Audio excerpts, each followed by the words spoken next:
गायत्री महाविज्ञान गायत्री हृदयंगम। इस गायत्री हृदय को कई ग्रंथों में गायत्री उपनिषद भी बताया गया है। उपनिषदों में ब्रह्म ज्ञान की, तत्व ज्ञान की चर्चा होती है। आत्म विवेचना और आत्म तत्व की प्राप्ति का उसमें विवेचन किया जाता है। इसमें भी वे ही सब विषय हैं, इसलिए उसको उपनिषद ठीक ही कहा गया है। जय गुरुदेव, जय गायत्री माता। परंतु गोपथ ब्राह्मण की कुछ कंडिकाओं को लेकर भी एक उपनिषद प्रचलित है। इस प्रकार एक ही नाम की दो पुस्तकें हो जाने से भ्रम में पड़ने की बहुत संभावना थी। इस असुविधा को ध्यान में रखते हुए इस उपनिषद को कई प्राचीन ग्रंथों ने गायत्री हृदयंगम का नाम दिया है। हमने भी इसका अनुसरण किया है। इसे हम गायत्री हृदयंगम और गोपथ ब्राह्मण में वर्णित कंडिकाओं का गायत्री उपनिषद नाम से उल्लेख करेंगे। फिर भी यह गायत्री हृदय उपनिषद ही है। इसमें बड़े महत्वपूर्ण तत्वों की चर्चा की गई है। याज्ञवल्क्य जी ब्रह्मा जी से पूछते हैं कि गायत्री की उत्पत्ति कैसे हुई, यह सुनाइए। यह सुनने की इच्छा उन्हें इसलिए हुई कि उस उत्पत्ति विज्ञान को जान लेने से ब्रह्म ज्ञान की भी उत्पत्ति हुई। इसका स्पष्ट यह हुआ कि गायत्री की उत्पत्ति का जो कारण है वही कारण ब्रह्म ज्ञान की उत्पत्ति का है। एक ही वस्तु के ये दो नाम हैं। इन दोनों में से एक को जान लेने से दूसरे की जानकारी स्वयं हो जाती है।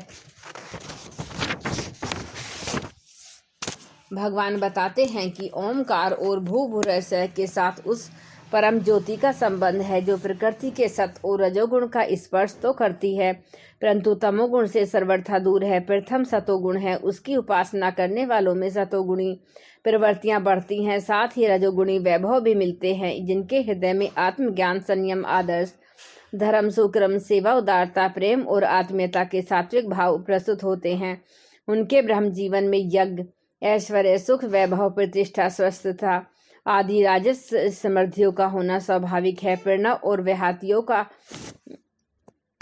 जोड़ा ऐसा ही है जैसा आत्मज्ञान और सुख शांति का जोड़ा है। जी यहाँ यह दो बातें हैं, वहाँ दुख, दरिद्र, कलेश, असंतोष, दीनता, क्रूरता, पाप, पतन का तम नहीं ठहर सकता। जहाँ प्रकाश की परम ज्योति मौजूद है वहाँ बेचारा तम अंधकार अपना किस प्रकार अस्तित्व रख सकेगा।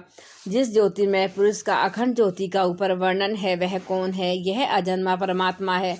परमात्मा प्रकाश स्वरूप है। जहाँ परमात्मा का निवास होगा वहाँ अज्ञान का, पाप का अंधकार नहीं रह सकता। परमात्मा के भक्त का अंतःकरण सदा ज्ञान ज्योति से प्रकाशवान रहता है। सृष्टि का निर्माण किस प्रकार हुआ, अब इस प्रश्न का पर विचार किया जाता है। उस ज्योति पुरुष परमात्मा ने सबसे प्रथम जल की रचना की। उस जल की उंगलियों से मंथन किया जिससे फेन उत्पन्न हुआ, फेन से बबूले हुए, बबूले से अखंड अंड, अंड से आत्मा, आत्मा से आकाश और आकाश से वायु उत्पन्न हुई। वायु के चलने से परमाणुओं में संघर्ष हुआ जिसकी गर्मी से अग्नि पैदा हुई। अग्नि से ओंकार अर्थात शब्द उत्पन्न हुआ। शब्द को आकाश भी कह सकते हैं। इस प्रकार ईश्वर की इच्छा से एक एक करके पांचों तत्व बने। जिस प्रकार स्थूल सृष्टि के 5 तत्व हुए उसी प्रकार सूक्ष्म चैतन्य के भी 5 कोश बने। जल कहते हैं रस को, रस का गुण है स्वाद, अनुभूति। सबसे पहले प्राणी का वह भाग बढ़ा जिससे वह रसास्वादन करता है, जिससे अनुभूति होती है, रस आता है। यदि विविध प्रकार के स्थूल और सूक्ष्म प्रकार के स्वादों का अनुभव करने की शक्ति न होती तो उसकी चैतन्यता का विकास होना असंभव था। सबसे प्रथम प्राणी जल परिधान इस आवरण का बनाया गया। इसे ही आनंदमय कोश कहते हैं। इसका मंथन किया, मंथन से फेन उत्पन्न हुआ, फेन से बुदबुदे पैदा हुए और बुदबुदों से पार्थिव परमाणु बने, अर्थात इसकी अनुभूति से अपना अभिष्ट वस्तु की खोज की। मंथन हुआ, प्राप्त पदार्थ की इच्छा हुई, यह फेन कहलाया। इच्छा ने पदार्थों की कल्पना की जिन्हें बुदबुदा कहा गया है। इस खोज और कल्पना के साथ जिस पार्थिव आवरण की रचना हुई उसे चैतन्य सृष्टि से विज्ञान में कोश कहा गया। आकाश से वायु हुई, वायु का अर्थ है गति। विज्ञान में कोश की सूक्ष्मता को अधिक स्थूल और सफल बनाने के लिए गति की आवश्यकता होती है। यह गति में है।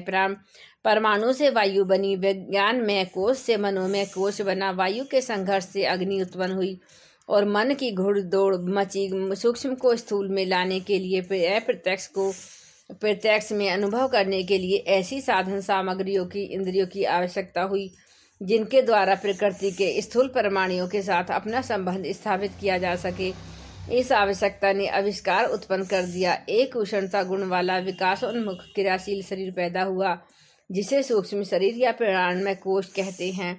मन, बुद्धि, अहंकार के साथ साथ 10 इंद्रियां इस अग्नि गुण वाले प्राणमय कोश में विनिर्मित हुई। अग्नि से ओंकार शब्द आकाश हुआ। इस ईश्वर का प्रत्यक्ष निवास स्थान ब्रह्मांड का बीज रूप पिंड कहलाया। इसे ही स्थूल शरीर कहते हैं। यह अन्नमय कोश ध्यानावस्थी अवस्था में प्रकृति के अंतराल में प्रतिक्षण होने वाले ओम ध्वनि के शब्द से गुंजन को सुनता है। ओम इस प्रकार प्रकट होता है, इसलिए इस शरीर को अन्नमय कोश ओंकार भी कहा है। पंच तत्व पंच कोश बन जाने पर उसकी मर्यादा नियत की गई। यह पंच तत्व कहाँ तक काम करेंगे, यह पंचकोश वाला शरीर कितने क्षेत्र में अपनी गतिविधि जारी रखेगा, इस सीमा का निर्धारण भूलोक एवं भूलोक स्वलोक है। शरीर भूलोक है, मस्तिष्क भूलोक है, अंतःकरण स्वलोक है। आकाश, पाताल और पृथ्वी यह 3 स्थूल लोक कहे जाते हैं। साथ ही चैतन्य प्राणी के लिए 3 व्याहतियाँ उन अपनत्व में भी निवास करती हैं। शरीर, मस्तिष्क और अंतःकरण व्याहति में है। व्याहति में से गायत्री उत्पन्न हुई। 3 लोकों में काम करने वाली त्रिविध शक्तियाँ उत्पन्न हुई। गायत्री कारण शरीर शक्ति, सावित्री सूक्ष्म शक्ति, सरस्वती स्थूल शक्ति। यह एक ईश्वरीय शक्ति जब भिन्न भिन्न स्थितियों में होती है तब भिन्न भिन्न नामों से पुकारी जाती है। ज्ञान की स्थूल शक्ति का नाम वेद है। यह वेद शक्ति ब्रह्म के रूप में अवतीर्ण हुई। ब्रह्म ने उस शक्ति को व्यवस्थित रूप देकर सर्वसाधारण के लिए उपयोगी सुसंपादित बनाकर 4 भागों में विभक्त कर दिया। उस ब्रह्म ने वेदों के साथ लोक भी बनाए, अर्थात लोकों को वेद ज्ञान से सुसज्जित कर दिया। धर्म, अर्थ, काम, मोक्ष के चतुष्टय को भी ज्ञान में बताया। वेद के तथ्य का विस्तार उपनिषदों और इतिहास में भी है। यह सब गायत्री में है।